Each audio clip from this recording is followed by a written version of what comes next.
start with the bat.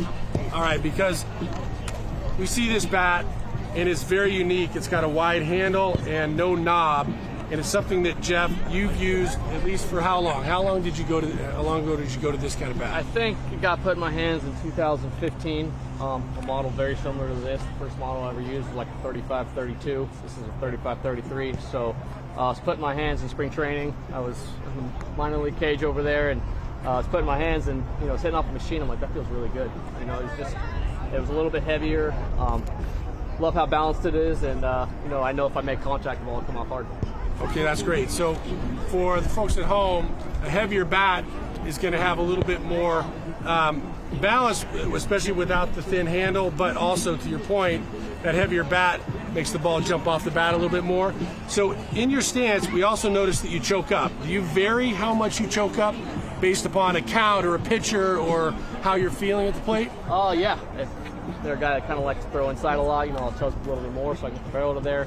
They're a guy that maybe stays on the outer half of the plate, kind of come down. I know I caught myself last year, on pitchers who had like really, really good changeups. I kind of went down a little bit to have a little bit extra, go get it if I have to. See, now explain that, because I think people at home would find that interesting. Where's your stance in the box normally? I try to stand off, somewhat this back corner. I like to be on the plate. I think my happy zone is middle in, a lot of people, so, I like to make them a middle pitch, kind of middle in, which still allows me to get to that outer half of the plate and handle that inside one. Got it. So even when choked up, you show me how you can get to the ball, barrel of the ball. Yeah, on the middle in is where you. Okay. Middle in. Oh no, well you showed me you were going outside there. Away, so even outside corner. Yeah, outside corner. I still got plenty of coverage. I like to keep my upper half leaning out over the plate. And then, if you get in this position here, you can kind of go anywhere. You can go there, you can go middle, or you can go in.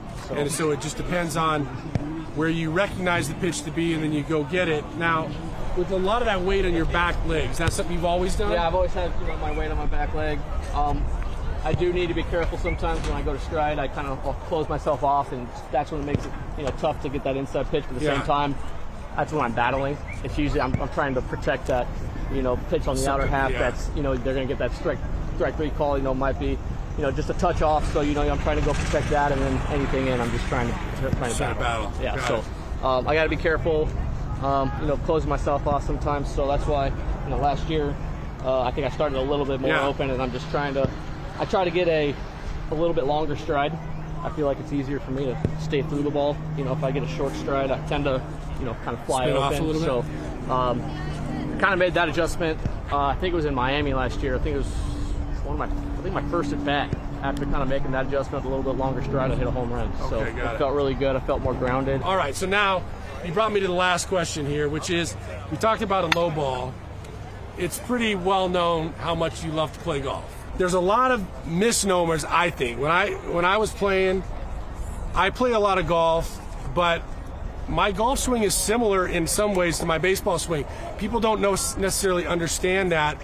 With you, does golf during the season have any impact? Would it mess you up? Does it change your rhythm, or does it maybe help? Because for me, it helped. It definitely helps me. Okay, great. For people back home, when it's kind of funny, why is he golfing? What's he doing? He's going to mess up his swing. Right, exactly. I do it for two reasons. One, it's a mental break. It gets me, off the baseball field for a little bit. I get to go, do something I love. And two, I think it, really helps my swing. A golf swing, when you're here, you get to the top, your first move is, that. It's kind of dropping in the slot. Same thing with baseball. You watch it, first move is just kind of there. Yeah. Gets the bat in the zone and goes through. They're two very similar swings. One, you finish, more on your backside. Golf, you're going to finish more on your front side. So,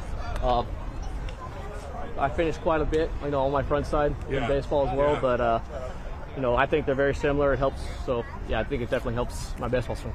That's good. I love it. All right. Well, I wanted to have a couple of balls out here and have a long drive contest with you, but we don't have that luxury today, but maybe we'll do that again some other time. And look, thanks always for the time. Congratulations again. Thank you. Phenomenal year. Congratulations on the contract. And you're one of the fun guys to watch in this game. So great to be here. I appreciate it.